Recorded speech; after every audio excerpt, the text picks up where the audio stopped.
welcome to Amateur Redneck Workshop. Got that out. I'm going to have to get myself a cue card here so I can remember what that is.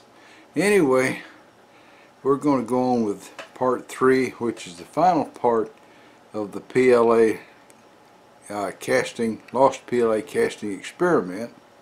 And I got a call from Chuck Bomarito a while ago, and he told me that he had run Mr. Bozone out of his shop, and that I should be on the lookout, because he says when Mr. Bozone left, he says, as far as you're concerned, you can go to heck. I'm going to Texas. So, by golly, I'm going to be on the lookout for him. He's probably waiting for me right now. Anyway, we're going to see how the stuff came out of the heat, and see if we get to pour any aluminum in that mold. Those cracks are kind of worrying. Doesn't look good. Well, while I'm waiting for this to heat up and maybe burn the PLA out, I've been web surfing and reading more on the PLA, and supposedly it turns to liquid at relatively low temperature, somewhat lower than what I've got that, so it might be that if it hasn't burned out by now, that I can turn off the torch and remove the bricks and turn that thing upside down and just have the PLA come running out the hole. So I think I'm going to give that a try.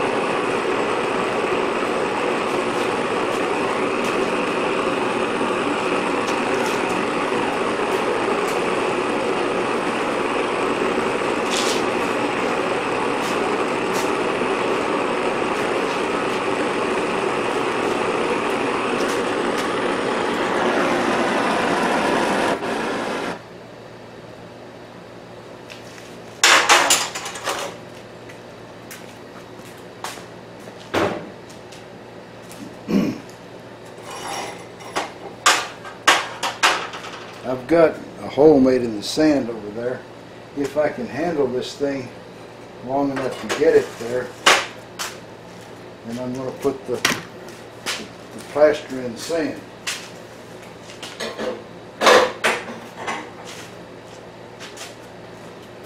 We'll see what we see.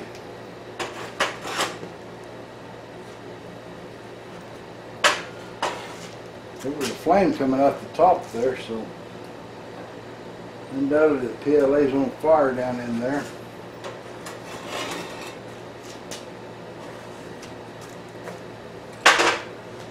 Ooh, that's hot. I know I can't pick that up.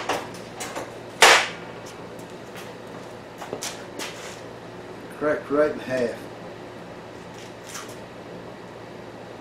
Not only am I not going to be able to pick it up, it's probably not going to work anyway. All the big crack in it. I can see the PLA burning down inside the hole. We bring the camera over here.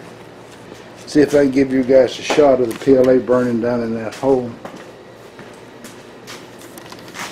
Let's see here.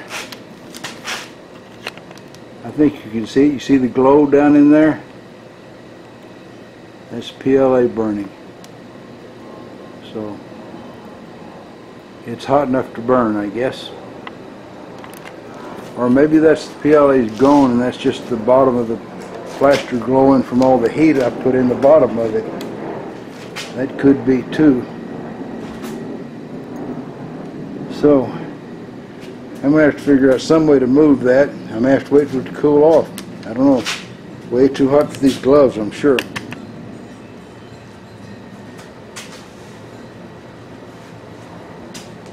And the fact that it's got a big old crack doesn't cheer me up a lot. I expect it's going to fall in half whenever I am able to pick it up. Yeah, see, it's making my gloves smoke. It's touching it. So we'll have to let it cool off, and what the heck, I mean, I can melt some aluminum and pour it in there, and if it's a big mess, I can remelt the aluminum for another use later on. Oh, that's hot. maybe with these two items I can pick up the back piece here, or the front piece, or some piece.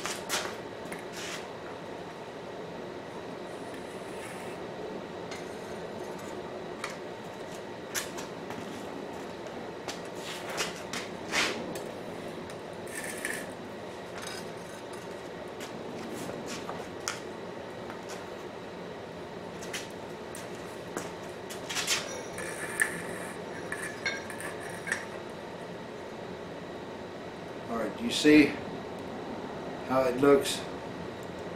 I'm going to take this over to the sand. Well, I'm just going to set it down here and let it cool for a while.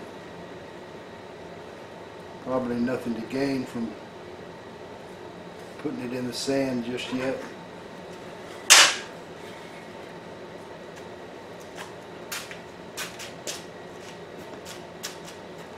But we will roll this one over, or pull it out or something, and we'll examine it to see just what it looks like.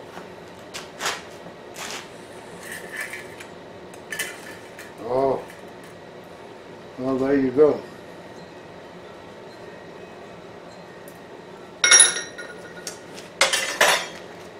Look at that. The PLA is mostly gone. Move the camera over here by hand. You can see down in there, there's a cavity. So PLA did come out of there, but my plaster just couldn't take the heat stress. So I guess this is going to have to be just declared a failure. There's no way that I don't think there's any way I could put that stuff together enough to pour aluminum in.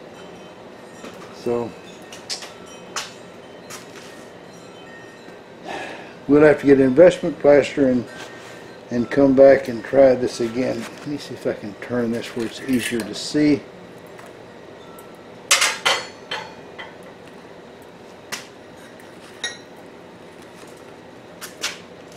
I think you can see the shape of the stuff there. You can even see the writing on it. It would have really been nice if it hadn't cracked. That's for a fact. It would have been really nice. Oh well. Such is the luck. Alright, so while you guys are listening to a Bubba joke or something, I'll be picking all this mess up and stashing it away somewhere for the next failure, or maybe success. Who can say? Bubba's got a cousin named Bubba Joe. He's one of the smarter members of the family. Bubba Joe decided he wanted to go to medical school and get to be a doctor, you know, make some real money. So he went to one of these offshore schools down in the water down south of the U.S. I ain't saying the country because I don't want to get, you know, be politically incorrect and get my channel canceled or something.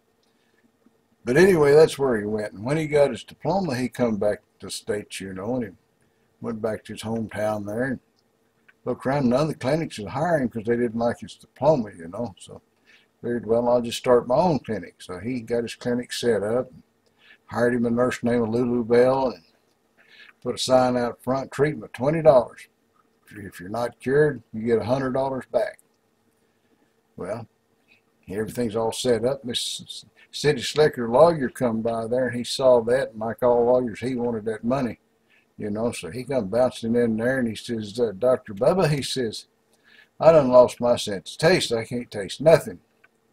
So Bubba tells him, she says, Nurse Lulu Bell, go back and look in box 22 and bring me those drops and put 3 of them on his tongue. So she did, and that lawyer, oh my God, that's horrible stuff. That's kerosene. Bubba Joe says, congratulations, you got your taste back. Give me $20. So the lawyer hands over the money and leaves. He's kind of miffed, you know. He'd been tricked already. Didn't like that. So after a couple of days, he figured he knew how to get his money back. So he come in there and he says, Dr. Bubba, he says, I done lost my memory. I can't remember a thing. And Dr. Bubba says, well, Nurse Little Bell, he says, go back there and look in box 22 and get that bottle and put 3 drops on this here feller's tongue. The lawyer says, hold it a minute. He says, that stuff, that's kerosene. He says, you give me that the last time I was in here. Bubba Joe says, well, congratulations, you got your memory back. Give me $20. So the lawyer left. He was getting pretty hacked off, but now, him being a city slicker lawyer and all that, and this redneck doctor tricking him. So he went in there. He knew for sure he was going to get his money back this time. He went in and says, Dr. Bubba, he says, I can't see a thing. He says, you gotta cure me. Bubba sat there a minute or two, and he says, he says, I hadn't got a thing in the world to treat that with. He says, here's your $100, and hands him a bill. The lawyer looks at that bill a couple minutes and says, hey, this here ain't no $100. This is a 20. Bubba Joe says, congratulations, your sight's been restored. Give me $20. Well, that's all, folks. Y'all try to subscribe if you're not already a subscriber. Leave a comment if you got something to say. And above all, remember, keep on keeping on. Bye now.